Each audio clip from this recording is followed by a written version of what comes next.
I'd watch the practice with none of my friends. I'd turn the dial to ABC to see the creep of the week that Bobby Donald defends. But I'm out of practice. With your hosts, Keith Varney.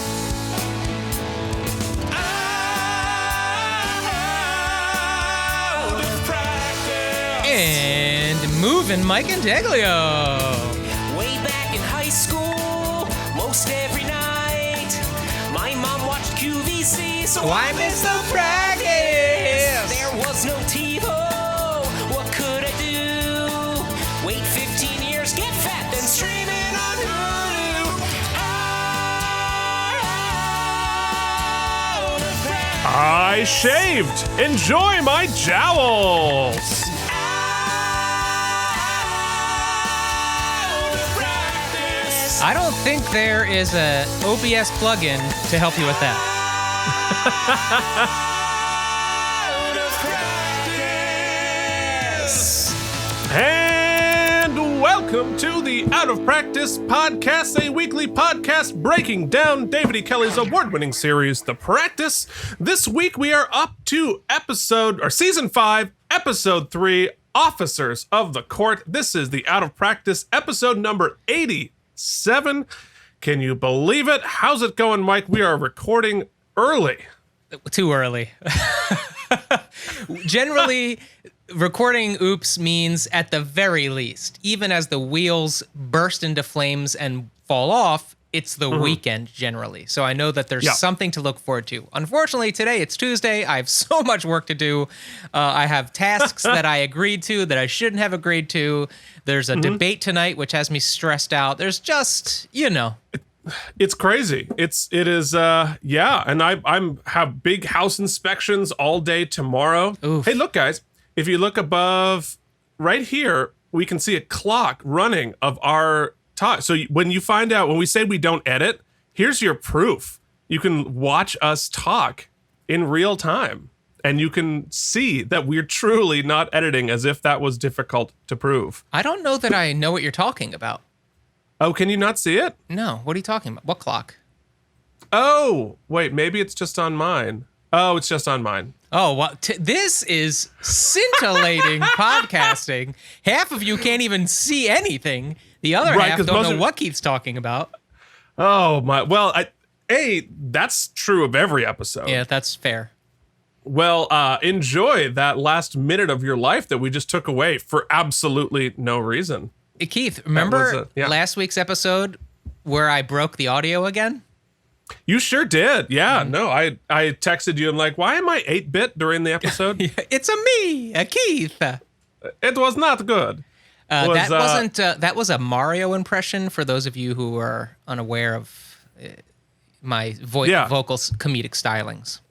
Daryl Hammond, are you here? No. He didn't get paid for last week, so he has decided not to join us again.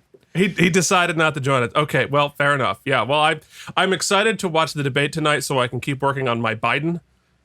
I have to do an online Zoom performance again tonight, to which, during the debate or before the debate? kind of both. So I'm going to be friendly. So let me edit myself in real time. So the shows I've been doing, there's been some mix-ups lately, and they were really excited because they had partnered with various ticketing services, and which was supposed to equal money and stuff. But apparently there was no sort of agreement as to who would do the marketing. So we've been doing these shows for literally like not enough people to really make it worthwhile. Right. And so there's another one scheduled tonight. Lord knows if there's any tickets sold, but like this debate, I want to watch this debate. During the debate? Like, who's going to be watching this during the debate? Like, probably the most consequential political event in, certainly in 4 years, if not in the last decade, if not in our lifetime. Yeah, well, that said, I mean, still, best case scenario, 30% of the country will vote. So so who knows? I guess the other 70% needs something to do. But the good news, I suppose, is that in this new day and age, I can potentially, maybe watching it on like a half hour, 45-minute delay is the best case scenario. Yeah. Yeah, well, I mean, there might be.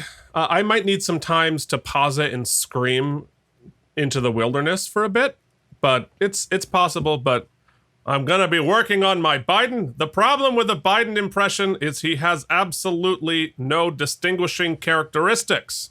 Colbert's got a good one right now. Colbert's got Does a really good one. It's all about the aviators and this like half smile he's got. Yeah, well, yeah, that's true. If you do it in a bit of a half smile, it really does help. Amtrak, America. No, it's tough because it's a visual. You can do it with the teeth, you can do it with the aviators, you can do it with the hair, but he just doesn't really have a lot of weird vocal tics. Well, he's also got, I'll also say that SNL has a huge get in that for as long as he will be in the political discourse, so be it hopefully for at least 4 years, Biden will be played by Jim Carrey. So welcome back to sketch comedy Jim Carrey. I'm not even sure he's appeared on SNL many times because you'll know he got one of his big jumps on You Are Now Watching. In Living Color, not even Mad TV. I was going to misquote it. Yeah. No, it's in Living Color. Yeah, I don't know if I've seen him do a lot of impressions beyond Andy Kaufman. Mm-hmm. But I don't know. I'm certainly curious. He got started as an impressionist. He's incredible. Oh, okay. I do feel bad for the regular SNL cast. What are you poking at me for? I mean, as a professional impressionist, you should know the origins of Jim Carrey. I'm a little disappointed that you don't. None of those things are true. Look, I knew In Living Color. Thank you very much. Anyway, I feel bad for the SNL cast because they keep bringing in stunt people for the biggest impressions. Yeah, I guess they're going to be digital again, or are they going to be back in studio? I think they're back in studio if I read correctly. I think they are in a limited fashion. For see how long that takes. We just got the news that the NFL had their first cases, so I said week 4 we'd get to. I think we're probably I just got the alert that 2 teams have shut down their entire facilities. I haven't read into it, so I guess that's and then our governor in New York is pissed, y'all, because numbers are climbing. In fact, I think I mentioned in the last pod, I don't know, they're all coming together. No, maybe I didn't put it on the pod, but my wife and I were taking a walk around the block, and an actual party bus drove by. Oh, yes, you texted me that. A party bus. So, insane. Yeah, that's where we're at. And then a friend of mine just texted, we're moving to Pennsylvania, and a Pennsylvania friend of mine just texted if I wanted to join a bowling league, to which I said, no. For a variety of reasons. Number one, I don't really want to bowl. Number two, what? Yeah. Well, I love bowling. Yeah, it's fun. I'm a pretty good bowler. But yeah, I would you don't know. I don't know, but I suspect. Hey, boy, things I did not anticipate. I figured I'd take some hits as I usually do. I did not expect my bowling abilities to come up in this week's episode. What I'm saying is, I imagine you're about as good a bowler as I. That like in our lifetime, I can count on one hand those few times I was like, oh my God, I got 200 plus points in a bowling match. But those are magical times. Generally, it's like a 180, a 160. Yeah, that's about. I've got a handful of 200s, but nothing beyond that. And you're like, can anybody tell that I'm using an 8-pound ball? Is anybody watching? I'm just wildly inconsistent, which should be no surprise to anybody listening to this. All right, well, you have stuff to do. I do. So let's do a podcast. Let's move forward with our exciting array of podcasting segments, beginning with filings and subpoenas. Filings and subpoenas. Filings and subpoenas. Filings and subpoenas. Well, I have a filing from Maxwell's Demon 9 from 2 weeks ago that I didn't clock because you responded to it, and so YouTube doesn't tell me if you've responded to something. I don't get the alert. Oh, which is Maxwell's Demon? Maxwell Demon 9, who we heard from last week. Okay. But who says, hello, Keith and Mike, the podcasters. Hello. I discovered the practice 3 years ago via bootlegs posted on various platforms. Yeah, us too. And I remember those first days of discovery. The earth moved and the heavens parted. Since then, I have seen all the episodes, probably multiple times. Wow. I don't know much TV, but I know The Practice is great TV. I'm looking forward to listening to all the pods you've produced so far. Well, we're so happy to have you listening. We totally agree on the podcast. I apologize in advance because already halfway through the series, our running time is definitely longer than the running time of the entire series of The Practice. So I apologize. There's way too much. But welcome. Happy to have you. Also, our friend Jared Barada on Instagram posted on our Instagram photo of our Tom Brady Award for being Tom Brady of the haunted slide Tom Brady, not the money coming out of the ass Tom Brady, which came out will come out I haven't seen in a couple of days. Yeah. He says it's war for sure on Tom Brady. And to be fair, I think the war has been going on for about 2 or 3 years now. Mm-hmm. But yes, he's benched in fantasy, although he had a good week. I could have used him. I did not have a good week in fantasy or football or life. But yeah, it was a rough ever. I can't get my lighting right today because I have the windows open. I don't have, when I get to the new house, I'll be in the basement. I will literally be in my basement, which I will be building out specifically so I can look cool like Mike with his little LED lights in the background. Well, that's all changing because I won't be in my bedroom, and for the first week or two, I'll probably be sitting Indian style in the corner of facing the wall because it's going to take. I'm not going to have a desk at first. We're really we're going to be taking a couple steps back here. No, and I was talking to Jillian about it yesterday, realizing that, okay, when we get to the house, I mean, assuming everything goes well with the inspection tomorrow, and our closing date is our closing date, and we move in, we're going to have zero furniture. And I'm like, do we order the world's largest Ikea order now in the hopes that it will show up by mid-November or not? But yeah, no, we're about to buy half of Ikea because we can't have nicer things than Ikea, but we can have all the Ikea we want. That's where we are. If you're wondering where we are in the financial world, we can have the Ikea. Mm-hmm. We were discussing should we shed some of our Ikea tables and invest in a not Ikea table, and we opted on not Ikea new Ikea table. Well, that's kind of what we're doing because with Ikea, it's perfectly fine stuff if you don't ever move it. Right. You can't ever move it because it will turn to sawdust. But it's nice up until that point. Yeah, the tensile strength is really based on the lack of any sort of movement or shifting of weight ever. Right. If we work out in the apartment and jiggle it a little bit, it'll turn to dust. I actually had a Poang chair that disintegrated beneath me. We were just watching TV and all of a sudden I was on the floor. Well, were you there?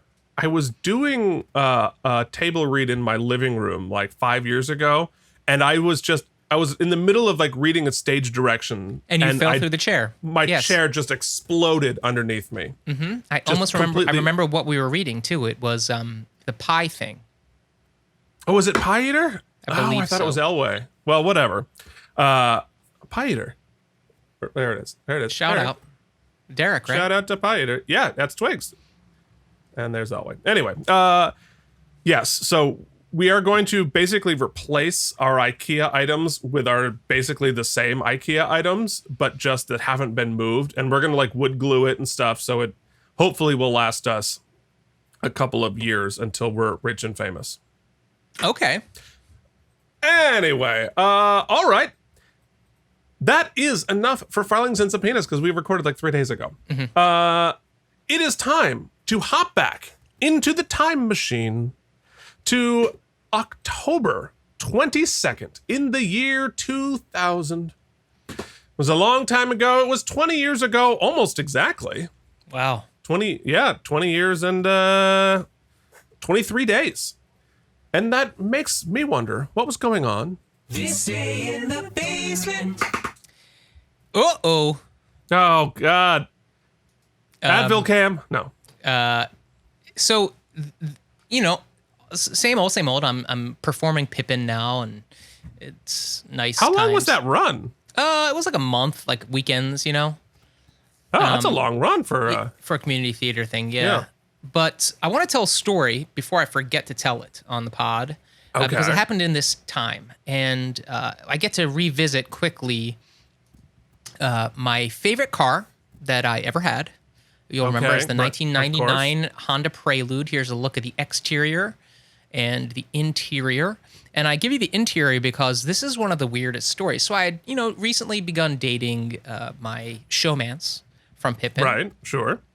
And it wasn't really my dad was really strict even as I became an adult. And this was a period of life where at least I had gained a little bit of I know what's happening. Autonomy, but still was not like a sleepover kind of situation. He wanted me home every night.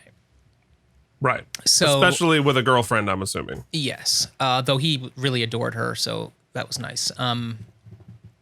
And her parents were a little less strict, but also very cool. Her dad, Jimmy, who was really cool guy. In fact, when we ended up breaking up, I'll never forget, I kind of drove to her house, and she wasn't there, clearly, because she was avoiding me because I was probably stalking her. And we started like shooting hoops in the driveway, and he was just as sad as I was because he's like, oh, I'm going to miss having a guy around. And he's like, just so you know, even though you guys aren't dating anymore, he's like, if you ever need anything, my dad was getting sick at the time. And he's like, I'll always be here to chat. And just a really great guy. He passed away last year.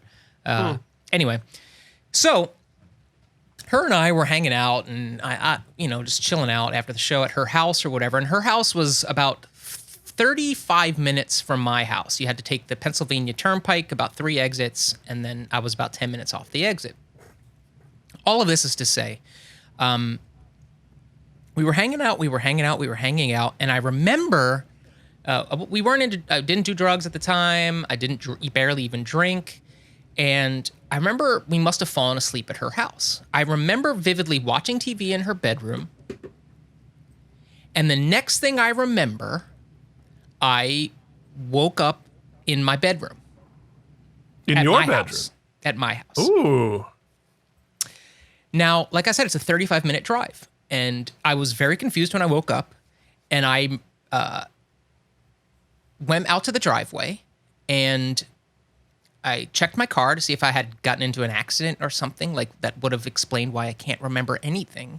Right. I mean, I had to drive down the turnpike, get a ticket. You remember, there was no Easy Pass at the time, and pay a toll.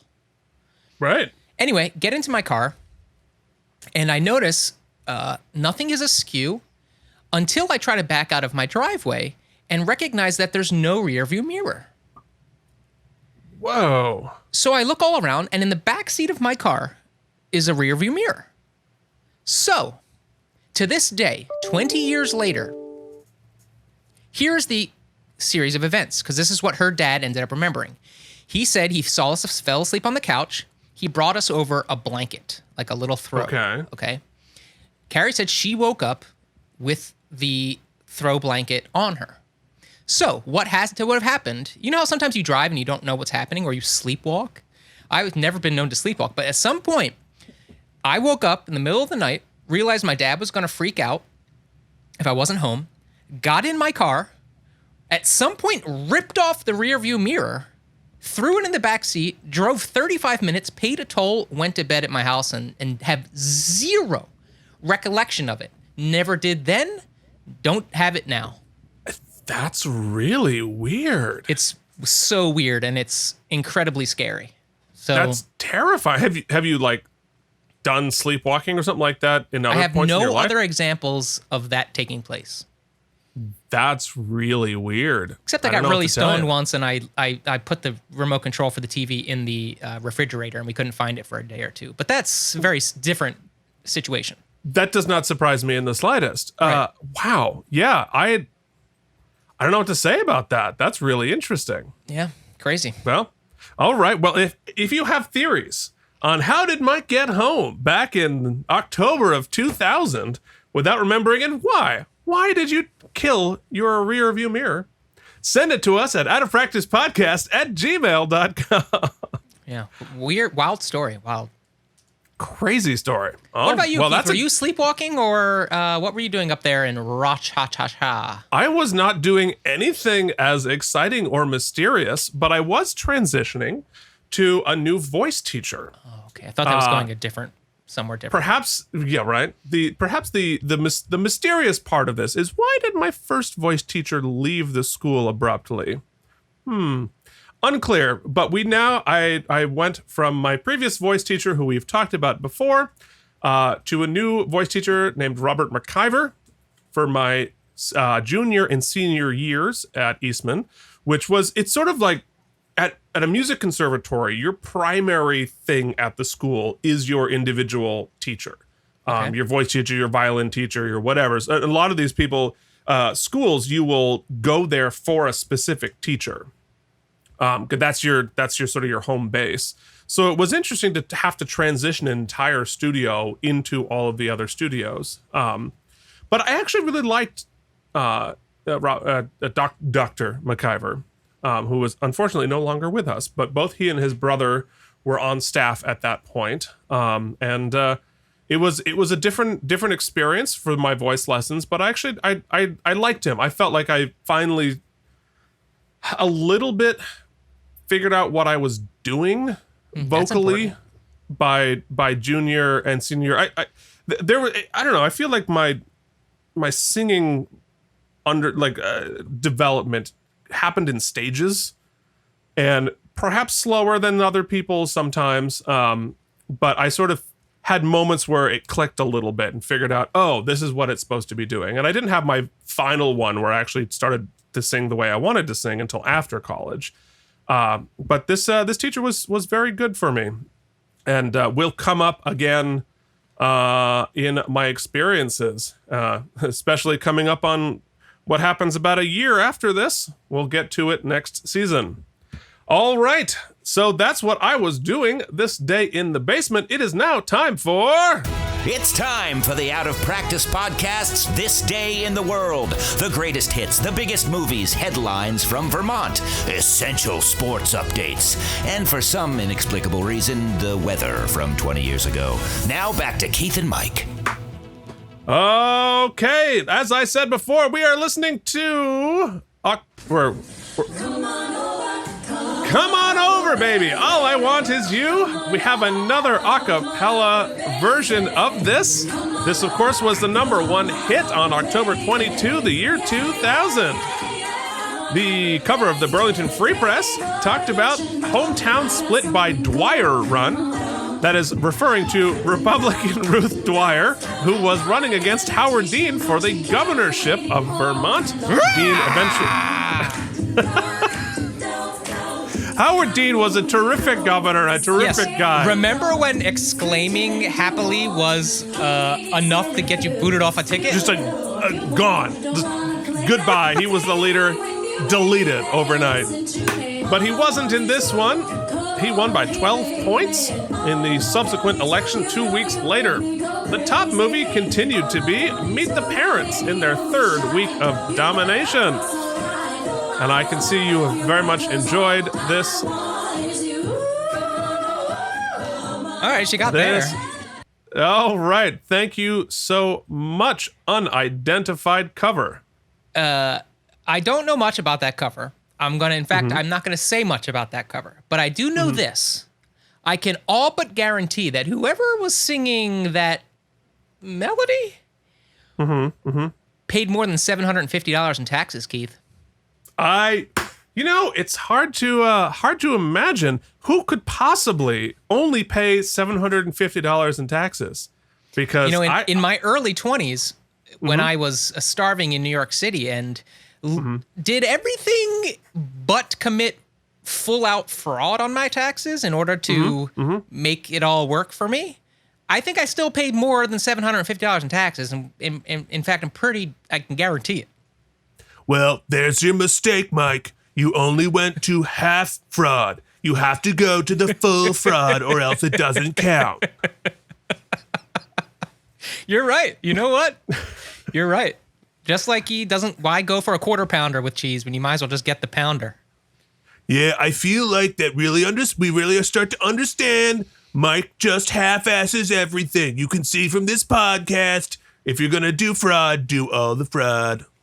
Well, thanks for that. Yeah, but I'm really curious to see if our good friend Joe can make and land a punch with a set. I can't do Joe. I can't do Joe. He's unimpressionable. Well, if he knock on wood, if he became our president, Keith, you're gonna have to do some sort of crash course in Joe. Yeah.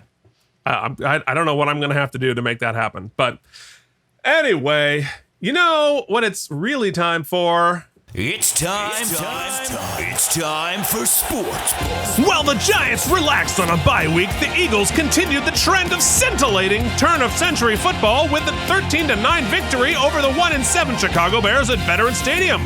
Donovan McNabb threw for 207 yards and a touchdown to Jeff Thomason. This left the Giants, Eagles, and Washington racist names atop the NFC East with 5 wins each. Nice. Both of our teams were good. You were 5-3. We were 5-2. 5-3 could win the NFC East. I think 6-10 could win the NFC East this year. God. It's bad. We've we're already bad. assumed that means there will be 16 games, which it looks like there won't be. So, yeah, I think at this point 1 and 2 might win the NFC East. Meanwhile, Mahomes put up 40 some fantasy points. 53 against me. Yeah. It just wiped me off the map. I had like a 45-point lead going into that game, and bye. Yeah, it's got blown out. It's bonkers. Speaking of things that blow, let's just hear it. Weather. Can you tell me the weather? yes, you can. 'Cause we all need to know. Was it hot or did it snow? Tell me the weather From 21 years ago. Technically now 20 years ago. I don't have much to say with Time Machine weather. However, what I do want to point out is I want to remind younger listeners or people who are listeners of a certain age that there used to be a time in the Northeast where there was a season we called fall. And it took place in October, even through November at points. And it was a seasonably temperate climate. It was not freezing cold, and it was not summertime. Unfortunately, in the ensuing 20 years, we have gone, much like our politics, we have gone to the extremes. Now in October, which, like we said, it's almost to the day, it's either 90 degrees like it was last weekend, or it could drop down into the 50s and be freezing. And in Rochester, for all we know, Keith, was under 17 feet of snow. It's a good chance. We don't know for sure because I didn't Google it because I've all but given up on everything right now. You're moving, okay? Everyone gets, to give up a little bit when they move. Well, I am moving, and I got inspired this past weekend, right before we got inspired to give you a visit, a personal drop-in, That's right. as they say. We had an actual drop-in, like it was the 50s. We sat next to broken glass on your stoop and realized it was a good time to move out of New York. And we did, yeah. He didn't drop in. He stoop-trooped. But I got a bug up my butt, and I decided I better just start packing, and I packed a ton. And whilst I'm glad I did that, I don't have access to a lot of things right now. So now I'm just like legitimately watching the clock and just being like, let's get this thing going. So anyway, this week in Time Machine Weather, we just wanted to discuss a season that has gone by the wayside, entitled Fall. It used to be my favorite too, but now it's no longer a thing. Well, at least I'm envious of you because you're going to be able to be fully moved during fall. You'll be there for Halloween. We were hoping to be at our new house for Halloween. We will not be. Hopefully we'll be in for Thanksgiving. But what's really scary is I'm scared not to have been moved before the election. Yeah. Because I feel like the couple weeks, month or two after the election might be a little dicey, and I'm not sure I want to be driving a moving van across the GW Bridge while that is happening. That was apropos of nothing. I don't think you would be driving a moving van over the GW Bridge under any circumstances. I still think that movers has to be the way to go. I don't know. I think we just don't have a lot of stuff. I think we might actually just do that and like hire some buddies to sling some boxes for a couple hours. And it's just because I don't want to spend $2,500 to move. And we're basically just taking all of our possessions and setting them on fire and starting over with, Ikea. So that's fair, man. Whatever you got to do, whatever you got to do, you got to do. We got to do. All right. You know what we got to do? We need to spare our poor audience more of our blathering and ask the eternal question. No, it is not time to do that. Oh my God. I'm a human being. God damn it. My life has value. And I'm not going to take this anymore. It's time to talk about the damn episode. Boy, can you tell we're a little sleepy and distracted because it's Tuesday? It doesn't make any sense. This isn't when we do episodes. No sense. But what we are doing is we are talking about The Practice Season 5, Episode 3, Officers of the Court. This episode was written by David E. Kelley with his new buddy, Peter Blake, who was one of the writers. Peter. Welcome, Peter, who was won a bunch of awards because he worked on House as a producer and writer. He also wrote on Elementary, Hemlock Grove, Gotham, and El Candidato. This was directed by Dwayne Clark, who last directed Till Death Do Us Part, one of our favorite episodes. Which now leaves us with the eternal question. What is that supposed to mean? I don't have a beard. It's What's weird. your problem? Is this what happens to women when you insert your penis? What? What does Mike think's gonna happen? What if he would have drank the curdled milk? Then what would have happened? It's the season of big swings, Keith. That's what you said. Yes, it is. It is. But unfortunately, that goes hand in hand with a season that we've gone back to the previously ons. And shocker, we are going, the Practice heard us 20 years in the past that we love when they give us the 3-part episode arc. And so here we are again. Bobby's still got an old friend who has not only lost his case, but lost his appeal, and Bobby still wants to fight. In addition, this is the lying brother case with the wife who was killed or whatnot. And then we've got Ellenor, who, if you'll remember, after the end of last episode, said she was going to get this judge, the judge who threw out this $72 million settlement and said he'd give him 160 some per kid. And Ellenor was pissed. She was like, I'm going to get him. In fact, they showed a close-up of that in the previous Leons. And then, okay, so we're going to revisit both those things. And let's not forget, in case B, Helen herself, evil Helen is now good Helen. And Conscience Helen. And she, I'm guessing, is going to be having all kinds of issues with the people in her department. But Keith, then on the previously on, they show way back to season 1 or 2 when Jimmy had his hooker friend who he always gets off from being hooker charges. Right. And he at the end of the clip, he tells her to get a paper route or something. Right. If you remember, this was the one where he got arrested because she was trying to blow him in the car. Right. As a thank you. As a thank you. And she did the little drummer boy speech. So we're not going to get $72 million, but I'm going to guess that Ellenor succeeds in her vendetta against this judge and gets him censured or something, which is not a huge swing. My big swing is this, Keith. Yes. I see the little drummer boy down here. And I'm thinking maybe it's a toy for a baby. What if Jimmy, since he's no longer with Kittleson, has to defend that girl again, but she's pregnant with baby Berluti. Ooh. They've been behind the scenes, they've been hooking up, and Jimmy Berluti has fathered a potential child with a former prostitute ? And there will be fallout personally and professionally. Wow. Okay, well, all right, that's interesting. No, is that no thought, no beliefs? Is that the little drummer boy? Am I right about that at least? That is, well, if you remember, in her previous episode, all the way back in season 2, this was the first Joey Herrick episode, consequently, she gave the little speech about the little drummer boy and how grateful she was, and which is why she wanted to go down to Clowntown with Jimmy. Right.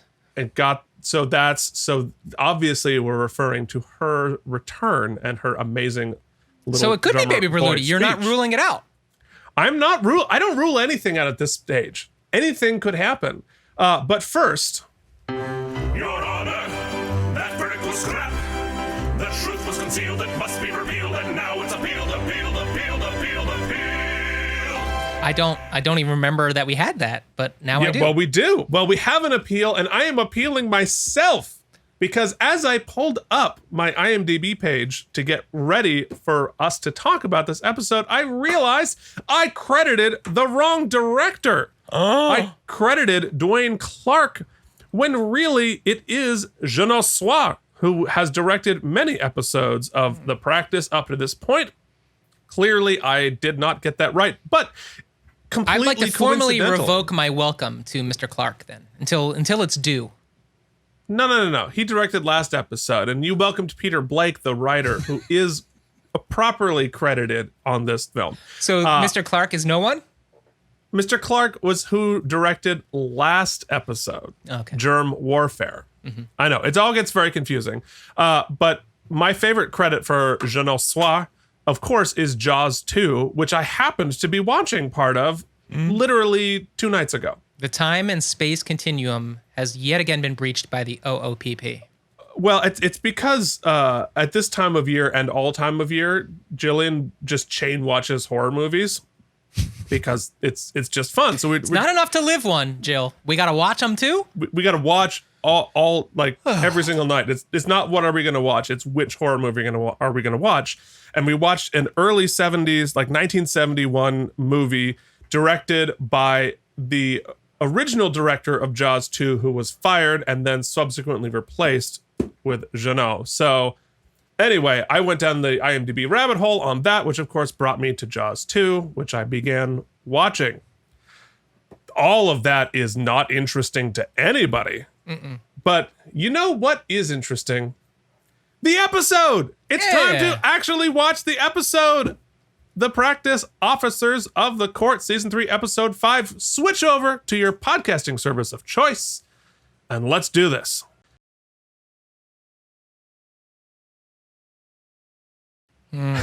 Wow. We have needled each other, we have spooned out some comedy, and now we have recycled every one of the puns we said before. Reduce, reuse, recycle, the Out of Practice podcast. And speaking of recycling, we are now going to do the thing that we always do at this stage. Mike has 30 seconds to remember what just happened on the show. Y'all, Ellenor's been pissed all week, and she finally takes that judge to court, and guess what? She wins. They say, judgment thrown out, $72 million, back up all our asses. Meanwhile, Bobby in the other case with his friend, now his friend is mad again, so maybe he is a killer, so we're a little bit confused, but we are no further along the trail because we didn't really talk about it too much. Lastly, what's last? Oh yeah, Crack Baby was had. She may be healthy. She didn't go to jail, but Jimmy was able to be, he gave a very stern look at the end, and that's about all that. That's about all the accountability that was allowed in this episode. Wow. Okay, that one was that was good. I can't wait for David to see this episode.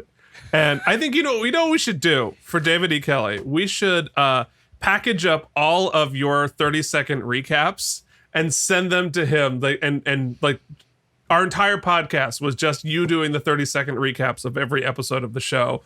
That would I think he'd really enjoy that. As I listened back to some of them in post, I realized that somebody's always pissed. Someone's always pissed. Well, that is the drama is conflict. That's how this works. Yeah, you're right. That's how this works. You want to know what else works? It's time for... Ladies and gentlemen, the Out of Practice podcast, in unofficial, unsolicited, unfactual association with David E. Kelly Productions, proudly present OOPSY. The OOPSIEs! Celebrating excellence in acting good, lawyering good, guesting good, and being Tom Brady. Not to mention, this is where we rate the episode and stuff. Now, here are your hosts, Keith and Mike. What the hell are the OOPSIEs? Well, Jackie, they're a fake award show we do at the end of every episode, which I keep explaining, even though we are 87 episodes into this. But, as you know, we begin with the... Most valuable.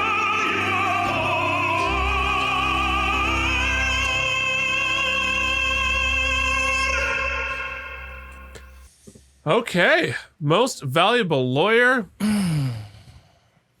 Well... Yeah, the fan. Yeah. Every week. I really haven't got a good strategy for that yet. Well, it's not Jimmy, because Jimmy got fired. He sure did. Pulled some bullshit. He got fired, but he's a good friend. He's definitely a good friend. He is a good friend, yeah. Unfortunately, it's not most valuable friend. As No, it's we've not. come to learn. So I am going to say, it's got to be Ellenor. I mean, she not only continued to push the envelope even after going up incredible odds. You don't put a judge up against a panel of his buddies and think that you're going to win. Especially a federal judge, yeah. And even when it was not looking good, she pulled that wild card, that audible, and called the EPA lawyer up who ended up vouching for them, and she got that $72 million back, which they'll have to resettle, and it won't be $72 million, but nonetheless... asses will be plugged with more cash because of Ellenor Frutt. Yeah, I mean, she pulled that $72 million out of her ass. Like, there's no question. And she was brave enough to go after the judge in front of the other judges. She stood her ground. She called the audible at the last second, which, was a little bit of a dramatic cop-out because, like, she brought them there in the first place. Yeah. And then, like, I don't know what I'm doing. Well, you set it up and planned it for the last 3 days. But yes, but we'll let it go and give you, Ellenor Frutt, your second most valuable lawyer award for season 5. Already off to a good start, ahead of the game. And now it's time to determine... Already famous cause you've been on TV, getting a paycheck. First entry on your IMDb. Way to go. But you're the best guest actor. You are the best guest actor. You are the best guest actor on the episode. Oh! I cut myself! I knew it was gonna happen. Oh! Did you really? Yeah! I thought that was a joke and you actually did. Oh man, that sucks. I just, you know what? Cut that out. Show it to your preschool kids. I even held the scissors in the correct. They're very sharp. Anyway, we have had a historic moment right now. Our first oopsie injury. Our first. Somebody has been injured. There was the time live during the OOPSY Awards. Oh, live for sure. I did pull my groin sleeping once during the podcast tenure, but oh my! I've been injured like 1,000 times. I'm 40. I have terrible problems. 40. I'm 40. That said, injury aside,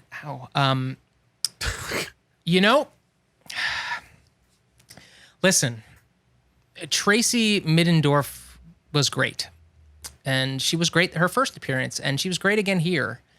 But I have to go with my gut, Keith, and I thought that in what could have been an overwrought performance, it was still played with gusto, yet was very grounded, and in an amazing dick performance, I want to award my oopsie to Dakin Matthews as Judge William Aldridge.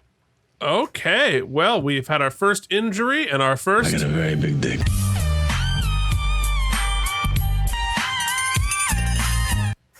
Okay, well, yeah, Dakin Matthews, congratulations on your half oopsie, because I'm giving my half to Tracy Middendorf because she deserved it. She did great. So look at that. We have a splitsy Dakin Matthews. Yes, and we Tracy cocaine. Biddendorf. Mike, that was not funny. It's not a laughing matter. You'll be hearing from my attorneys. Addiction is a very serious thing. We don't do puns. Not here on the podcast. We will not do puns. Keith, do you have a good Hillary? Because we have Hillary is our new competition in the podcast arena. Oh, that's right. I do not have a Hillary. Let me see those emails, Keith. Let me see where are those emails? Where are the emails? Where are my taxes? All right, it's time. Where is my Adderall? That's right. Killed your podiatrist or blew the case, but you let a single tear run down your face. You're the best actor on the show.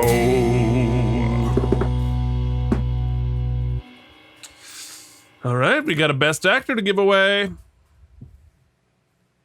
Shout out to Kelly Williams. Shout out to Cameron Manheim. Mm-hmm. I think my oopsie, you can tell I'm looking at the clock and I'm ready to just wrap this up. Tick-tock. Michael Bottalucco. Haven't handed him the hardware in quite a while, but he had to be concerned. He was stuck between a rock and a hard place, and he was excellent. And it was a great reminder why we loved Jimmy the Grunt from the beginning. His soft heart, his wonderful running technique, all of the above were on display this week. And I want to award Michael Bottalucco. Welcome to season 5, buddy. It's getting good up in here. Indeed. All right. So wait, you said you were in a hurry? No, actually, I'm not. It's 2:20. We're good. I was going to do a whole thing where I was going to take forever, but now it's not even funny anymore. I don't know that it would have been funny in the first place. A lot of assumptions there, man. One of us has claimed to be comedian, and one of us rejected that title. Officially rejected that title. But yes, no, it clearly it's Michael's episode. I thought he did a really good job. It's also in a situation like this, there's a taste level not to do too much, because I think there's a world in which, you know, he sees the baby who's suffering or whatever and just goes way over the top with it. And we just saw it there. He didn't do anything. He just let it sort of take it in. And that's sometimes doing less, sometimes not giving us the single tear is the better performance. And I think Michael is really good at finding the level there to live at. So congratulations, Michael Bottalucco, on your Best Actor OOPSY Award. Now the war continues. The Tom Brady Award for being Tom Brady.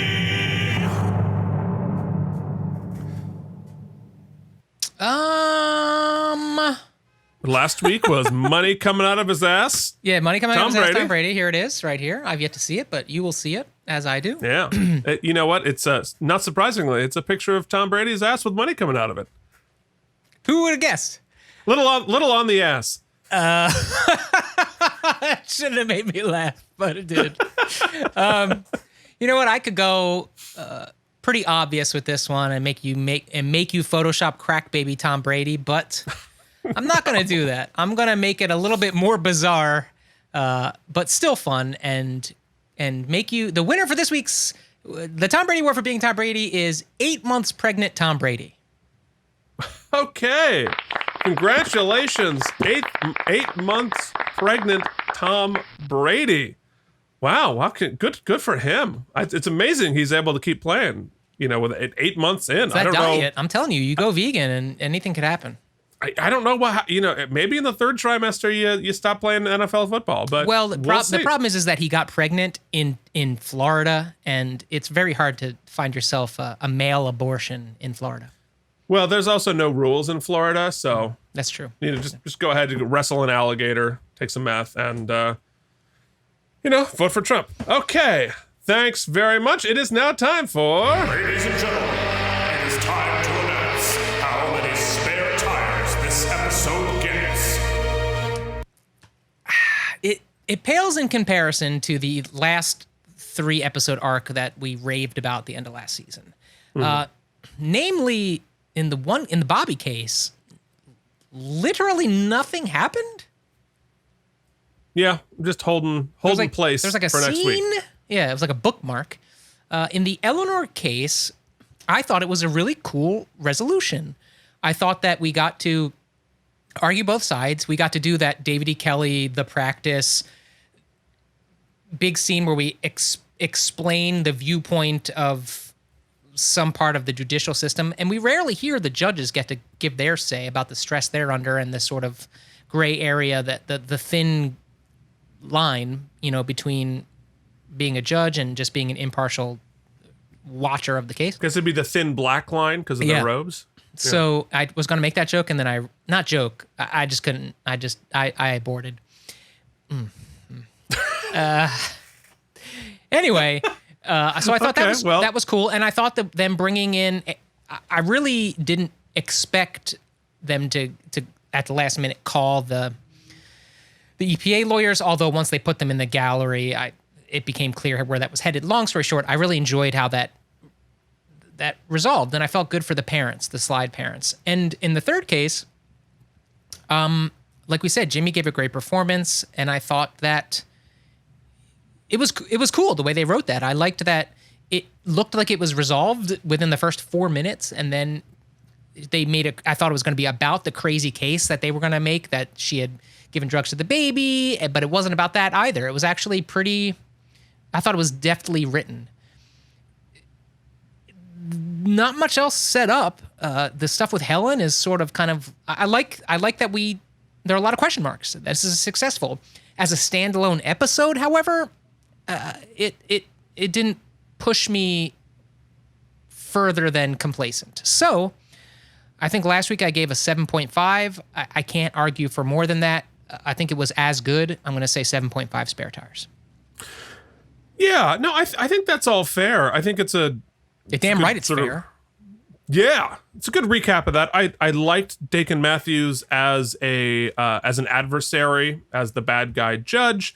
I definitely feel like we could have set that up a little bit better, because he went in the villain route pretty hard this episode when it sort of came out of left field. The previous episodes, we sort of heard that he was a bit of a conservative judge, but we didn't see it that much in the actual rulings in the case. Especially the first thing he did was rule in their favor to allow the trial to go forward. So that felt a little bit abrupt, his villain turn.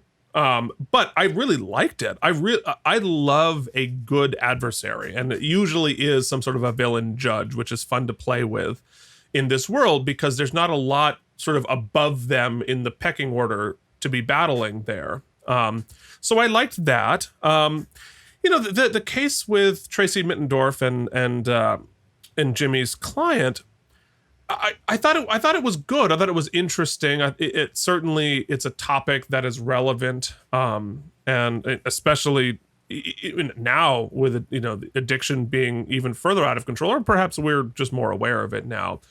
I thought for 2000, it had a pretty good perspective on it, but looking back on it 20 years from now, I definitely feel like the 20 years difference in our compassion for someone with addiction versus shaming them felt a little bit out of date. It definitely had compassion, which is good for 2000. Because I think a lot of other times, like, you're just like shaming the crack mother, blah, blah, blah, blah, blah. And it had more compassion than you would expect for that era. But I think by today's standards, sort of what I said before, our legal system not really set up to help people with an addiction, as opposed to punish them for their bad behavior or whatever. And of course, obviously, there's bad behavior as a part of this, but it's being fueled by the addiction. And so, like, I think there's a slightly more compassionate way to tell that story and to treat that character with a little bit more context and a little bit more understanding of addiction. So it gets like a B for that for me. Like, it could have been better, could have been worse. So, the episode itself, I thought it was a decent episode. I liked the beats. I liked the continuing serialization. I kind of feel like I did last week with you too. Like it feels very, very sort of similar right down there. You get what, a 7.5? 5? Okay. Yeah, you know what? I think that's right. I think it's a 7.5. Okay. I think it's a pretty good, but not like wow episode of The Practice. Yeah. So there it is. We agree on the tires for the first time in a long time. Well, you know what we can all agree on? It's time to go get some lunch. But before you do, you can reach out to us and contact us on Facebook and Instagram at Out of Practice. You can email us at outofpracticepodcast@gmail.com. You can check out our blog, which I promise I'm going to update soon, outofpracticepodcast.blogspot.com. Please join the jury. Leave us a rating and review on Apple Podcasts or another service. Just send us an email. The Out of Practice podcast is brought to you by generous donations from Leanne Wrights, Cloudlover69, Jorge Novoa, and Jennifer Masanova. If you would like to join them as founding sponsors, you can do so by leaving us a one-time donation or a monthly contribution. You can find the links to do so in our show notes. As Keith mentioned, leave us a rating or review, or you know what, just tell a buddy that you know these two funny guys who watch this crazy old television show and make jokes about shoving cash straight up people's asses. We thank all of our current and future sponsors for their help in bringing this podcast to you. Keith, should you ever find yourself man-pregnant like Tom Brady, overdosed on cocaine, in the hospital where they've just decided to take your baby, I will take that baby as my own and promise you I will name it Laser Sounds. Aw, cute little Laser Sounds.